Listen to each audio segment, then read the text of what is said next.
Remember we talked about Wednesday before? Okay, since that video, I've been digging up the internet to find as much as I can, and I have some crazy ass theories about Wednesday season 3, which makes perfect sense. You'll be out of your mind. And it's not just the theories. I may know who'll play Ophelia. So buckle up because it's going to be one hell of a ride. Let's start with Tyler, shall we? My man has been through a lot this season. I mean, he's been going back and forth between crazy 40-something women, and one of them was his mama who locked him up and hit him.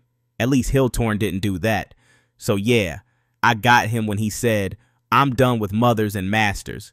I don't care if he was a bloodthirsty, crazy, huge monster. They literally destroyed him.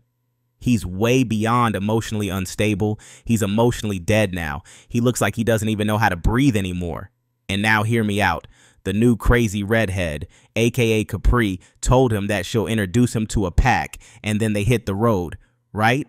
So I'm taking you back to part 1, when Tyler was in the cage. He told Wednesday that the cage was made for a schizophrenic werewolf who went on a full moon killing spree in the summer of '92. Guess who graduated in the summer of '92? Yeah, Capri. Also, let me remind you that she was in Willow Hill the night all crazy outcasts ran away. When she heard the alarm, she immediately got out of there like she already knew where to go. And if we were to talk about the pack thing, throughout season 2, she said that both her boyfriend and her father were hides. I don't think that she's the master of the whole hide pack, but she's helping her father build his own. And I have no idea what they will do with a pack of hides. I mean, they can kill every single person in the world for sure, but why? If you have any ideas, feel free to share in the comments. Anyways, we really need Tyler to get to Wednesday, like ASAP. Believe me, she'll really protect him. And I thought that it was finally the time for them to work and to be together, but my man decided to run as far as possible. Even though he saw that the only one he can trust in this whole show is Wednesday, she saved him, even when they were literally enemies. Also, I think it's clear now that she doesn't want him dead. I mean, if she did, he'd already be dead.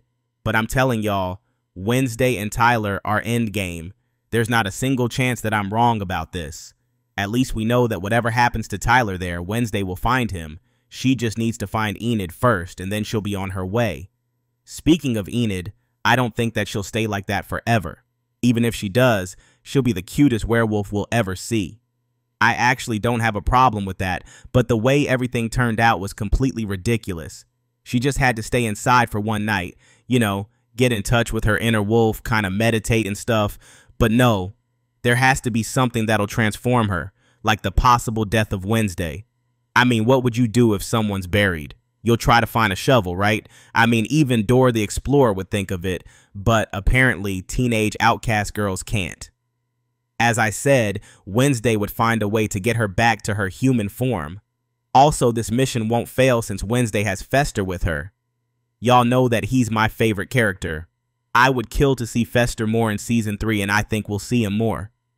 The search won't end with Enid. They still have to find Tyler. Fester helping her along the way would be amazing. Man, sometimes I'm such a fangirl, even I can't believe it.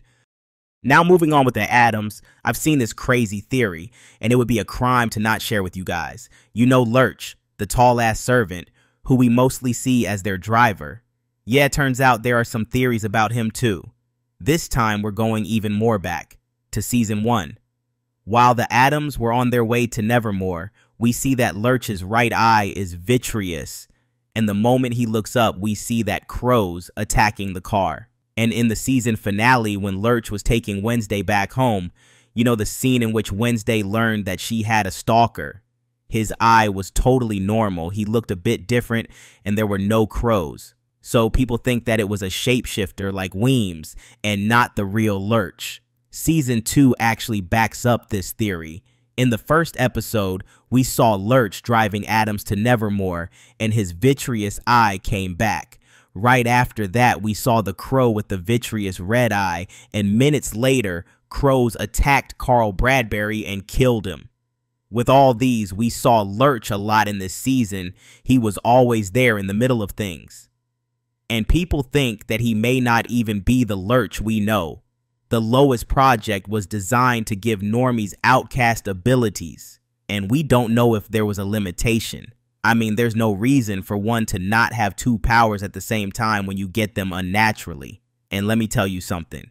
If Tim Burton does something, it's always on purpose. Like, I know that some of you will say that it's just his eye. But no, with Tim Burton, it's never just an eye. Now let's talk about the thing you've all been wondering. Who is Ophelia? In the last episode, we found out that Ophelia is alive, and she has been locked up in Grandmama's basement for God knows how long. We all saw the thing she wrote on the wall, Wednesday must die. Remember, Wednesday kept seeing that Enid was going to die, and then the prophecy had changed and said an Adams was going to die. She didn't see it again, but what if it's still on? Since Ophelia is also a raven, and we know that she's so good it made her go mad, she can see it.